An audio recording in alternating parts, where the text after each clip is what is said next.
voskrése. Voistinu voskrése.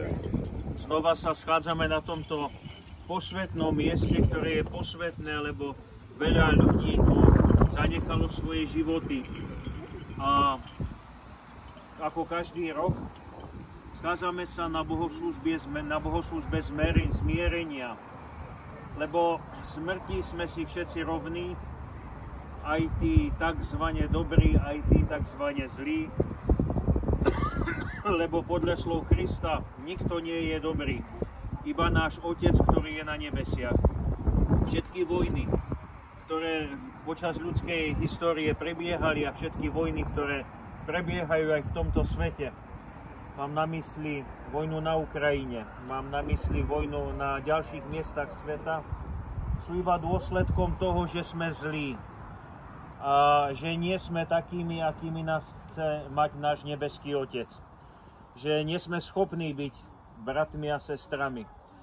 Ale neskôr prichádza chvíľa, kedy, a preto aj Boh dopustil smrť na človeka, aby zlo nemalo trvanie večné.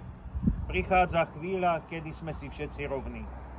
Kedy nám stačí niekoľko metrov hliny a kedy stojíme pred Božím súdom.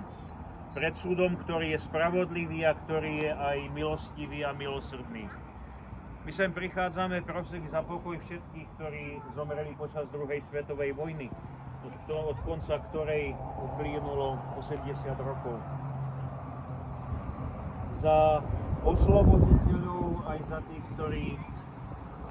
od ktorých bolo potrebné oslobodiť, lebo na jednej aj na druhej strane sú to ľudské príbehy, najmä na konci vojny mladých ľudí, ktorí mali iné očakávania od života a ktorých vzájomne si podobné totalitárne režimy vyhnali, aby sa navzájom zabíjali.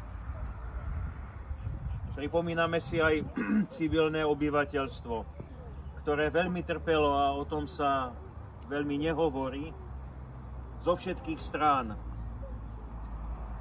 Koľkokrát sme si raz z tohto miesta povedali, že už viacej nie, ale žiaľ Bohu, nepoučiteľní sme ako ľudia. Neučíme sa z histórie, neučíme sa z utrpenia našich vlastných predkov a opakujeme tie isté chyby. Modlíme sa zároveň prosiac o pokoj duši zosnulých, modlíme sa aj za mier v tomto svete. Mier, to slovo, ktoré je tak sprofanované a ktorými si naši politici rádi vytierajú svoje ústa, ale mier, ktorý je od Boha pochádza a ktorý iba Boh je schopný dať. Vždy sa schádzame počas paschálnej doby, lebo v slávnom Kristovom zmŕtvychvstaní, v jeho víťazstve nad smrťou, je odpoveď aj po smyslu utrpenia všetkých tých, ktorí počas vojen zahynuli. V Kristovom zmŕtvychvstaní je nádej pre všetkých, ktorí boli predčasne a v dôsledku našej vlastnej zloby a zloby ľudstva, zloby našich predkov, ktorí boli odvolaní predčasne z tohto života. V Kristovom zmŕtvychvstaniu je odpoveď aj na utrpenie všetkých tých, ktorí nezmyslne trpia počas všetkých vojen dnešných dní a našich vlastných časov. Prosíme Pána zmŕtvychvstalého, aby nám daroval múdrosť, lebo nás ľudí ustanovil za správcov záhrady, aby sme múdro spravovali to, čo bolo zverené do našich rúk. Sme múdri, alebo sme hlúpi. Budujeme spoločne s ním, alebo znova ničíme. A to nie iba tí, po ktorých ukazujeme prstom, a nie ďaleko, ale aj my vlastní, aj my sami. Lebo každá vojna, každý nepokoj má počiatok v srdci jedného každého z nás. Ak sú naše srdcia zmierené s Bohom, ak sú naplnené Božou láskou, ak sú naplnené Božou spravodlivosťou, ak sú naplnené svetlom Ducha Svätého, nie je možné osopiť sa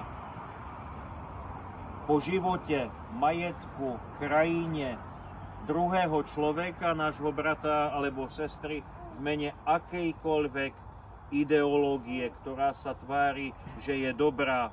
Ale Kristus, ktorý má slova života, je nad akoukoľvek ideológiou, lebo jeho slova nie je iba prázdne mlatenie slamy, ale slova, ktoré vdychujú život aj našim zosnulým, aj všetkým, ktorí boli tu na tomto mieste umúčení, ktorí odovzdali svoje mladé životy v hrôze nepredstaviteľnej do Božích rúk. Nech teda Pán, ktorý je alfou a omegou, ich, keď príde správny čas, oživí a nech aj pre spôsob ich smrti im odpustí ich hriechy a daruje im večný život. A nech nám znovu zíde, najmä do srdcí mocných, utešiteľ dobrý, ktorý hovorí dobré slova, ktorý sa za nás prihovára povzdychmi, ktoré nie je možno vysloviť, ako hovorí Písmo sväté, a nech hovorí o skutočnom braterstve založenom na smrti a víťazstve nad smrťou Bohočloveka Isusa. V tom je naša nádej a v to veríme, v to dúfame a o to aj prosíme. Kristus voskrese. Kristus stál z mŕtvych. Kristus voskrese. Воистину воскресе.